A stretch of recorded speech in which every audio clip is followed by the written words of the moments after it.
ಪ್ರಕೃತಿ ಮುಂದೆ ಯಾರೂ ದೊಡ್ಡವರಲ್ಲ, ಪ್ರಕೃತಿನೇ ದೊಡ್ಡದು ಅಂತ ಆಗಾಗ ತೋರಿಸ್ತಾ ಇರುತ್ತೆ.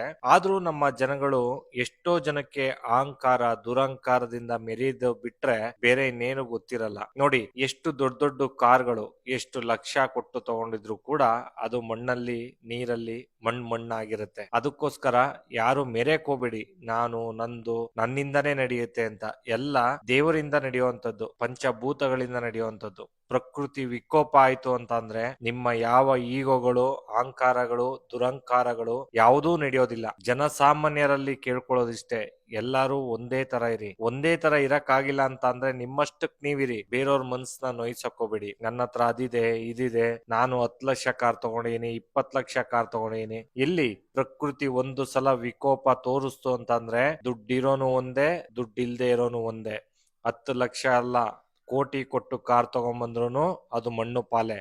ಯಾರ ಹತ್ರ ಕಾರ್ ಇಲ್ಲ ಅವನು ಕೂಡ ಒಂದೇ. ಇಲ್ಲಿ ಮನುಷ್ಯತ್ವ ಮೆರಿಬೇಕೇ ಹೊರತು ಅಹಂಕಾರ ದುರಹಂಕಾರದಿಂದ ಅಂತ ಅಲ್ಲ. ಎಲ್ಲಾ ಕೊಡೋದು ದೇವ್ರೆ, ಯಾರು ಯಾರಿಂದ ಪಡ್ಕೊಳ್ಳೋ ಅಂತದಲ್ಲ. ನಿಮ್ಮ ನಿಮ್ಮ ಹಣೆ ಬರಕ್ಕೆ ತಕ್ಕಂತೆ ಜನ್ಮದಲ್ಲಿ ನೀವೇನು ಕರ್ಮ ಪಾಪಗಳನ್ನ ಮಾಡಿರ್ತೀರಾ ಅದರ ಅನುಸಾರವಾಗಿ ಈ ಜನ್ಮದ ರೂಪಿಣೆ ಆಗಿರುತ್ತೆ. ಅದನ್ನ ಹೊರತುಪಡಿಸಿ ನೀವು ನಿಮ್ಮ ಕೈಯಿಂದ ಮಾಡಿಕೊಂಡಂತ ಜೀವನವಲ್ಲ ಇದು. ಇದು ಎಲ್ಲ ದೇವರ ಜೀವನ, ದೇವರ ಕೈಯಲ್ಲಿ ಇರುವಂತದ್ದು. ನೀವು ಏನೇ ಮಾಡಿದ್ರು ದೇವ್ರ ಕೈಯಿಂದ ತಪ್ಪಿಸ್ಕೊಳಕ್ ಆಗಲ್ಲ. ಮೋಸ ಮಾಡ್ತೀರಾ, ಕಳ್ತನ ಮಾಡ್ತೀರಾ, ಕೊಲೆ ಮಾಡ್ತೀರಾ, ಬೇರೆಯವ್ರ ಆಸ್ತಿನ ಬರ್ಸ್ಕೋತೀರಾ, ಬೇರೆಯವ್ರ ದುಡ್ಡನ್ನ ನಂದು ಅಂತ ಹೇಳ್ತೀರಾ, ಕೊನೆಗೆ ಮಣ್ಣಲ್ಲಿ ಮಣ್ಣಾಗುತ್ತೆ. ದೊಡ್ಡ ದೊಡ್ಡ ಬಿಲ್ಡಿಂಗ್ ಕಟ್ಟಿದ ಮಾತ್ರಕ್ಕೆ, ಬಿಲಿಯನ್ ಆಗಿದ ಮಾತ್ರಕ್ಕೆ ಸಾವಿಂದ ಗೆಲ್ಲೋಕೆ ಯಾರಿಂದನೂ ಸಾಧ್ಯ ಇಲ್ಲ. ಎಷ್ಟೇ ಕೋಟಿ ಇದ್ದರೂ ಮಣ್ಣಲ್ಲಿ ಮಣ್ಣಾಗಲೇಬೇಕು ಜೀವ ಅನ್ನೋದು.